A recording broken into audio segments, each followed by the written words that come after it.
नाज़रीन करम, आपके और मेरे मुल्क में पिछले 1-2 महीने से बहुत बड़े-बड़े अदालती फैसले हो रहे हैं। कभी सुप्रीम कोर्ट में जुल्फ़िकार अली भुट्टो का केस सुना जाता है, उसका फैसला किया जाता है, तो कभी नवाज शरीफ को लंदन से पाकिस्तान बुलाकर 11 साल पुरानी सजाएं मुआफ करवाई जाती हैं, अरबों रुपए की करप्शन मुआफ करवाई जाती है। नैब जो केस बनाता है वो खुद आकर कहता है कि हमने गलत बना लिया था केस, हम अपना केस जो है उसको वापस लेते हैं। इन्हीं अदालतों से जो है वो इमरान खान को नाअहल करवाया जाता है। पीटीआई का बल्ला जो उसका निशान था इंतखाबी, उसको छीना जाता है। इंट्रा पार्टी इंतखाबात को कलअदम करार दिया जाता है। पाकिस्तान तहरीक इंसाफ पर पाबंदी लगाने की बातें की जाती है, उनके केस शुरू किए जाते हैं और वहीं एक दफा फिर एक और अदालती फैसला हो गया, एक तारीखी अदालती फैसला कि जिस एहतसाब अदालत ने हसन नवाज और हुसैन नवाज, जो कि नवाज शरीफ के फर्जंद हैं, इनको इश्तिहारी करार दिया था, आज उसी एहतसाब अदालत ने 7 साल बाद जो है उनके दायमी वारंट जो है उनको मुअत्तल कर दिया। और अब जनाब नवाज शरीफ के फर्जंद हसन नवाज और हुसैन नवाज पाकिस्तान तशरीफ ला रहे हैं 12 मार्च को। और वो कुछ लोग तनकीद करते हैं कि आखिर आले शरीफ ने जो है पाकिस्तान के लिए किया क्या है। 16 माह पहले गवर्नमेंट की पीडीएम 2.0 जो है वो दोबारा मुसल्लत हो गई है पाकिस्तान पर, तो आप ये करेंगे क्या? इन्होंने किया, बहुत कुछ किया। एनआरओ दिए, पहले नवाज शरीफ आए, इसाक डार आए, सलमान शहबाज आए, और अब हसन नवाज और हुसैन नवाज जो है वो पाकिस्तान आने वाले हैं।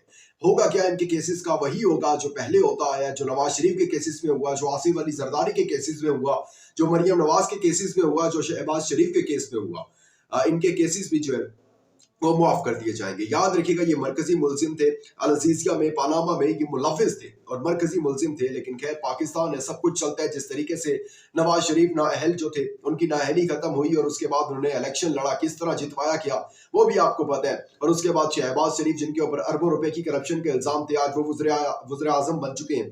तो इसी तरह जो है हसन और हुसैन नवाज की सजाएं भी जो है वो इसी तरह मुआफ हो जाएंगी। इमरान खान की जान को खतरा है एक तरफ, और सुप्रीटेंडेंट अडयाला जेल को जो है वो तौहीनी अदालत का नोटिस भी मिल गया। इमरान खान को कुछ हुआ तो जिम्मेदार कौन होगा? तहरीक इंसाफ ने खबरदार कर दिया है पहले ही, क्योंकि अडयाला जेल के बाहर दहशतगर्दी के जिस तरीके से वाकयात हो रहे हैं और उसके बाद उन दहशतगर्दों से जो कुछ मिला है वो बहुत बड़ा सवाल है। और वो आपको बताते हैं कि क्या इमरान खान की जान को वाकई बहुत बड़ा खतरा है या नहीं। इसके साथ साथ अहमद वली खान, इतने बड़े इल्जाम पाक फौज के ऊपर लगाए उन्होंने, और खासतौर पर army chief general Syed Asim Munir पर, कि आप हैरान रह जाएंगे। और उसके बाद अभी तक अहमद वली खान जो है वो मौजूद है, अपनी जगह पर महफूज है, पता नहीं कैसे, लेकिन उनके इल्जामात मैं आपको बताता हूँ और उसको डिस्कस करते हैं डिटेल में। लेकिन आगे बढ़ने से पहले चैनल को सब्सक्राइब करके शुक्रिया का मौका दीजिएगा, वीडियो को लाइक और शेयर लाजमी कीजिएगा। और नाज़रीन करम, आप सब जानते हैं कि इमरान खान की जान को खतरा, रजीम चेंज के बाद जो है इमरान खान की जान को हमेशा से खतरा रहा है, कंसर्न रहे हैं उनकी वेलबींग के हवाले से। कातिलाना हमला भी हुआ उनके ऊपर। फिर जब अडयाला जेल में गए तो उस टाइम काफी अंदर से कुछ इस तरह की खबरें आई कि इमरान खान को जो है वो खाने के अंदर जहर देने की जो है वो कोशिशें की जा रही हैं। अब जिस तरीके से अडयाला जेल के बाहर जो है वो दहशतगर्दी का एक वाकया हुआ है, और उसके बाद ये समझा जा रहा था, सोचा जा रहा था कि शायद अगर बर वक्त जो है वो इदारों की तरफ से कार्रवाई ना की जाती तो एक कोई खुदकुश धमाका हो सकता था अडयाला जेल के बाहर। लेकिन अब जो है पाकिस्तान तहरीक इंसाफ ने खबरदार कर दी है और कह दिया है कि अगर इमरान खान साहब को कुछ हुआ तो हम आपको बता रहे हैं कि जिम्मेदार जो है ये शख्स होगा। अब इनके ऊपर डिपेंड करता है कि इमरान खान को इन्होंने अब सेफ रखना है या नहीं रखना। याद रखिएगा, इमरान खान जो है वो इस टाइम स्टेट की हिरासत में है, यानी रियासत की हिरासत में है, और उनकी जिम्मेदारी जो है उनकी वेलबींग सेफ्टी की जो जिम्मेदारी है वो रियासत की है। और तहरीक इंसाफ के तर्जुमान शुएब शाहीन ने जो है वो ये कह दिया है कि अब अगर इमरान खान साहब को एक आंच भी आती है तो उसका जिम्मेदार जो होगा वो इस दौर का मौजूदा आर्मी चीफ यानी कि जनरल सैयद आसिम मुनीर का नाम लिया उन्होंने, और दूसरा नाम लिया उन्होंने मौजूदा हुकूमत का। मौजूदा हुकूमत में कौन है? शहबाज शरीफ साहब जो है वो वज़ीर आज़म है, तो उनका, इन दो शख्स का जो है नाम लिया, एक जनरल सैयद आसिम मुनीर का और दूसरा शहबाज शरीफ का, कि अगर इमरान खान साहब को कुछ होता है तो ये दो लोग जो है ये कसूरवार होंगे इमरान खान की जान को अगर नुकसान पहुंचता है। अच्छा, इसके अंदर अब इम्पॉर्टेंट ये था कि एस्टेब्लिशमेंट का नाम लिया शुएब शाहीन ने। जाहिर सी बात है कि अगर वो रियासत की हिरासत में है तो जिम्मेदारी रियासत की बनती है कि फिर इमरान खान को मुकम्मल सिक्योरिटी जो है वो फराहम की जाए। लेकिन अब इसमें इम्पॉर्टेंट चीज़, जो सवाल यहाँ पर उठता है वो ये उठता है कि आखिर क्यों जो है वो दहशतगर्दों को पूरे पाकिस्तान में सिर्फ अडयाला ही मिला, और क्यों जो है पूरे पाकिस्तान के अंदर जो है वो दहशतगर्दी के वाकयात जो हो रहे हैं, कातिलाना हमला भी इमरान खान के खिलाफ, गोलियां भी इमरान खान को लग रही हैं, उसके बाद अब जो है खाने में जहर देने की कोशिश भी इमरान खान को हुई, और उसके बाद अब दहशतगर्द जो है उनको, वो भी अगर कोई खुदकुश हमला करने आए तो उनको भी अडयाला जेल मिला है। और आप हैरान रह जाएंगे दहशतगर्दों के पास से बाकी जो चीजें निकली हैं, इसके साथ साथ जो सबसे खतरनाक चीज थी कि उनके पास अडयाला जेल का नक्शा भी मौजूद था। वो नक्शा कहां से दिया, किसने दिया, ये भी सवाल है। अब शिव शाहीन ने मजीद कहा कि इमरान खान को कत्ल से जो है वो डराने की कोशिश की जा रही है। इन्होंने हर हरबा एक इस्तेमाल तो कर लिया, एक आखिरी हरबा ये रह के तो अब ये हरबा भी इस्तेमाल करके देख लें। लेकिन खान साहब जो है वो डरने वाले नहीं। हमने बड़ा जो है वो क्लेरिफाई कर दिया है कि अगर कुछ हुआ तो जिम्मेदार शहबाज शरीफ और मौजूदा एस्टेब्लिशमेंट होगी।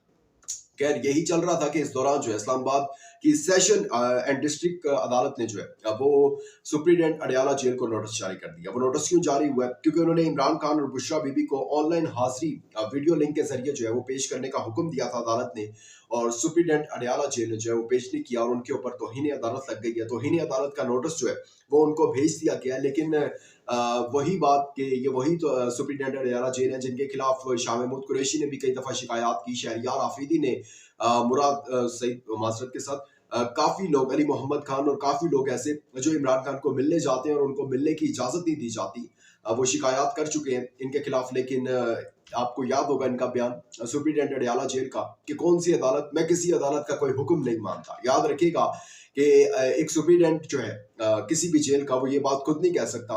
वो तभी बात करता है जब उसकी पुश्त पर जो है वो कोई ना कोई हाथ होता है, कोई ना कोई उसके पीछे ताकत होती है कि तुमने जो करना है करो, पीछे हम खड़े हैं, हम देख लेंगे, इनको इमरान खान से मिलने नहीं देना, वो हम पे छोड़ दो। अदालती फैसले क्या होते हैं? अदालती फैसले तो हम रद्दी की टोकरी में फेंक देंगे। अदालती फैसले की क्या अहमियत है? अदालतें भी हमारी मर्जी से जो है वो रातों को खुलती हैं, मर्जी से ही बंद होती हैं। जो जज फैसले करते हैं वो भी हमारा स्क्रिप्ट होता है। जज हुमायूं दिलावर के फैसले आपको याद है, तो अदालती हुक्म को नहीं माना। लेकिन देखते हैं फर्दर इसके ऊपर क्या होता है। अब इस दौरान जो था ये सब कुछ चल रहा था कि अहमद वली खान जो है उन्होंने बड़ा जो है एक बयान दिया, और बयान मैं समझता हूँ बड़ा इसको ध्यान से आपके सामने पढ़ना है, क्योंकि बड़ी उन्होंने कुछ इस तरह की बातें की हैं जो कि हमारी मुल्क के खिलाफ है। खैर उन्होंने सबसे पहले तो, इससे पहले भी कई दफा सवाल किए थे कि 9 मई को जो है वो रेडियो पाकिस्तान पिशावर पर तहरीक इंसाफ ने हमला किया था या किसी और ने, वो आप ना काइंडली लेकर आए सामने, और चीफ जस्टिस से रिक्वेस्ट की थी उन्होंने कि चीफ जस्टिस साहब इसके ऊपर कमीशन बनाए और हमें बुलाए और सबको बुलाए जो जो मुलव्विस है, और फिर सबूत इकट्ठे करके देखें कि कौन तहरीक इंसाफ था या कोई और थी। अच्छा, ये बात की थी।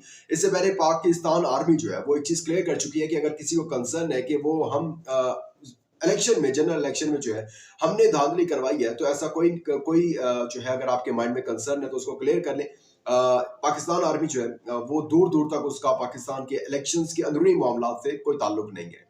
इसके ऊपर फिर इमरान खान की तरफ, तहरीक इंसाफ की तरफ से भी एक जो है सामने आई चीज कि हम फौज के ऊपर जो है वो तनकीद नहीं कर रहे, हम कर रहे हैं तनकीद इलेक्शन पे जिन्होंने धांधली की है।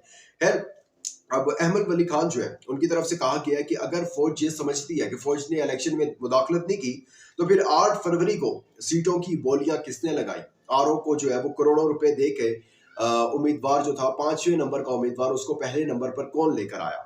करोड़ों रुपए दिए और लोगों को जो है वो जितवाया क्या? फिर आर्मी चीफ साहब और एक और भी बड़ा इंपॉर्टेंट उन्होंने कहा, मैं सोच रहा हूँ कि वो बात बोल दूं या ना बोलूं। खैर उन्होंने कहा कि जिस तरीके से भी ये इलेक्शन हुए हैं, आपको अगर थोड़ा सा मतलब कि हिडन करके बताऊं तो उन्होंने यही कहा कि ये जो भी इलेक्शन हुए इसमें पाक आर्मी और जनरल सैयद आसिम मुनीर का एक बड़ा किरदार था, और धांधली अगर किसी ने इसमें करवाई है तो वो पाक आर्मी ने करवाई है। इस पर थोड़ा सा अफसोस भी होता है कि कुछ लोग जो है वो पाकिस्तान आर्मी को कमजोर करना चाहते हैं, और कई गैर मुल्की साजिशें भी इसमें मुलविस हैं। लेकिन उसी टाइम पर इन्होंने ये भी बोल दिया कि मुझे जो है बतौर गवाह जो है वो मैं पेश होने के लिए तैयार हूँ और ये बताने के लिए तैयार हूँ कि करोड़ों रुपए जो है वो किससे लिए गए, आरोज ने किससे लिए और आरोज ने जो है किसके कहने पर लिए, ये भी बताने के लिए तैयार हूँ और मेरे पास सबूत है। खैर अब इसके ऊपर एक ही चीज है, बड़ी क्लियर सी है कि चीफ जस्टिस साहब जो है, जिनको पता नहीं दरख्वास्तें कर कर हर एक जमात दरख्वास्त कर रही है कि बनाए कमीशन 9 मई पर, बनाए इंतखाबात में जो धांधली हुई है उसके ऊपर कमीशन, बुलाए सारी जमातों को और क्लियर करें जो आपके इदारे पर दाग लगा रहे हैं, जो पाक आर्मी पर दाग लगा रहे हैं, उनके कंसर्न भी आप क्लियर कर दें। लेकिन वो कहते हैं कि मैं सोशल मीडिया नहीं देखता। अपना बहुत ज्यादा ख्याल रखिएगा, इंपॉर्टेंट फीडबैक देना मत भूलिएगा। दीजिएगा इजाजत, अल्लाह हाफ़िज़। For more informative videos, subscribe our channel and press the bell icon.